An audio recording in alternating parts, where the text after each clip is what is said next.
All right, so today we're going to be taking a look at basic Java GUI. So for those of you who are looking to create a graphical interface, this is the basics of how do we approach it. It's going to be organized in a few videos, mainly because I'm pretty sure I'm going to make mistakes somewhere in between and I'm going to want to stop recording. But here's the general idea of how it's going to be laid out. First of all, I'm going to introduce what is event-driven programming. We're going to talk about the layouts and the organization. How do we create these components on a screen? We're going to talk a little bit about the access of variables. So this dives a little bit into what we learned in grade 12, but it still should be generally understandable. We're going to talk about listeners, which is how we do our event-driven programming in Java. We're going to do a section about drawing and animation, which is slightly different from the organization and layout. And then also we're going to talk about organization considerations. So how do we organize our code so that it's readable, but also usable. So for this video, we're just going to be talking about event-driven programming. According to Wikipedia, very well explained, it's the programming paradigm in which the flow of the program is determined by events such as user actions, mouse clicks, key presses, sensor outputs, or messages passing from other programs or threads. So the main idea is that the code doesn't automatically run, but waits for the right condition, in which we'll call an event and a happening, to happen before running a specific section of code. In this specific section of code, we call this a method. So what does that mean? Well, if we take a look at a program called Scratch, Scratch is a website that I really like to use to demonstrate event-driven programming because a lot of younger people have used it before. And so you can see that Scratch, there's no like line 1, line 2, line 3, that kind of stuff. It's all just floating blocks. When we traditionally think about line 1, line 2, line 3, that's when we think about when the green flag is clicked event. So when I click run or when I click start program, it will do a series of things. So I'm going to, for example, move 100 steps. I'm going to wait 1 second, and then I'm going to turn 90 degrees. And I'm going to do that like 4 times.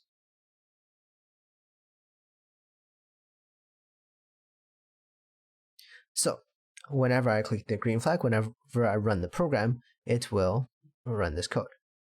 And this is what we're used to learning in grade 11 Java, is that, or grade 11 program actually, is just when we want to run our code, run our code or test our code, we click run or compile and then run, and then our code will run.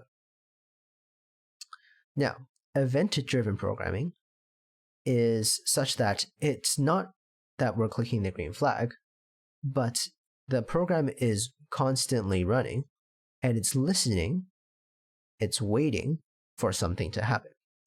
So an example of such event is when this sprite is clicked. So currently the program isn't running, but I want to make it such that when I click this sprite, it's gonna go switch to the next costume, as an example. So the program isn't running, or it's not doing the code for when the green flag is clicked, but the program is constantly listening and waiting for something to happen. So when I click this sprite, it will change to the next costume. And so this is the main idea. The idea is you have different sets of codes that exist, and they run when something happens. In this case, When I click the green flag, it will run this code. When I click this cat, it will switch to Nick's costume. When I press the space key, it will say hello for 2 seconds. And notice how all the code is kind of like sectioned off on its own. This is where we run into methods that they are separate bits of code that we kind of put into the entire program that run based on events. Now, all the stuff we've learned before, it still applies in terms of having our loops, our conditions, on all that stuff, but the organization is slightly different. And we kind of have to adapt. If we're using GUI, like graphical stuff, we kind of adapt the code that we're used to. For example, the running, we kind of adapt that into event-oriented programming. So instead of, for example, typing something and then press enter, like, what is your name? You type it, answer, and you press enter. Maybe what it will do, it'll have a text box that's created for you, and once you type and once you click the button, it will automatically take that text from the text box and then use that in some sort of process.